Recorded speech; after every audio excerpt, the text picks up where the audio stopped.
এবারে ভোটার অ্যাকাউন্টে দুটো বড় ঘোষণা করা হচ্ছে। এক তো লক্ষ্মীর ভান্ডারে ১,৫০০, মানে ১,০০০ ছিল ৫০০ টাকা আরও বাড়ানো হয়েছে ১,৫০০। লক্ষ্মীর ভান্ডারের মতোই কিন্তু এবার যুবসাথী নতুন স্কিম, যুবসাথীতে এবার জোর দেওয়া হচ্ছে।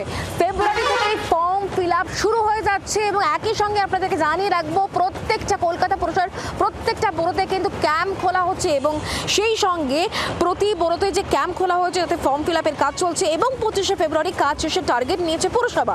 লক্ষ্মীর ভান্ডার প্রকল্পে কলকাতায় ১,২৫,০০০ মহিলার নাম নতুন করে যোগ করা হচ্ছে। অর্থাৎ ভোটের আগে একদিকে লক্ষ্মীর ভান্ডার আর অন্যদিকে যুবসাথীতে জোর।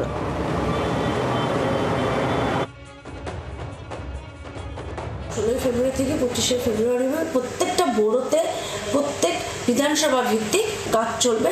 প্রত্যেক বিধানসভায় বড়ো ভিত্তিক করে হেল্প ডেস্ক করে বসা হবে। প্রত্যেক বিধানসভার যারা প্রতিনিধি আছে তারা এসে বসে আমরা তার সঙ্গে সমস্ত হেল্প করব। সবাই মিলেই আমরা মমতা ব্যানার্জির এই যে অভূতপূর্ব প্রয়াস, এই প্রয়াসটা যেন সাকসেস হয় সেটা আমরা সম্পূর্ণকরণের খোঁজ খবর নেব এবং যাতে উপযুক্তভাবে যোগ্য মানুষই পায় সেটাই আমরা দেখব। ভোটের আগে পুরো পরিষেবায় জোর। লক্ষ্মীর ভান্ডার থেকে শুরু করে যুবসাথী সবেতেই পরিষেবা দিতে তৎপর কলকাতা পুরসভা। সেই জায়গা থেকে এই সমস্ত যে ইস্যুগুলো তৈরি হয়েছে, বিভিন্ন প্রকল্প রাজ্য সরকার ইতিমধ্যেই তৈরি করেছে, সেই প্রকল্পের সুবিধা যাতে ভোটের আগেই মানুষ পেয়ে যান তার ব্যবস্থা করা হচ্ছে কলকাতা পুরসভার থেকে। ইতিমধ্যেই কলকাতা পুরসভার তরফে ১,২৫,০০০ মহিলার আবেদন মঞ্জুর করা হয়েছে লক্ষ্মীর ভান্ডার প্রকল্পের ক্ষেত্রে। তাদের ইতিমধ্যেই ব্যাংকের অ্যাকাউন্টে টাকা ঢুকতে শুরু করেছে।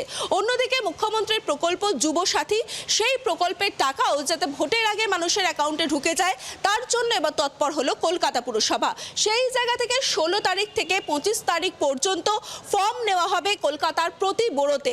এই ক্যাম্প করে যারা এই প্রকল্পের আওতায় আসতে চাইছেন তারা ফর্ম ফিল আপ করতে পারবেন এবং তারপর ২৫ তারিখ পর্যন্ত এই প্রক্রিয়া চলবে। এবং কলকাতা পুরসভা চাইছে যাতে মুখ্যমন্ত্রী যে কথা দিয়েছেন এপ্রিলের মধ্যেই যাতে এই টাকা সাধারণ মানুষের ঘরে ঢুকে যেতে পারে।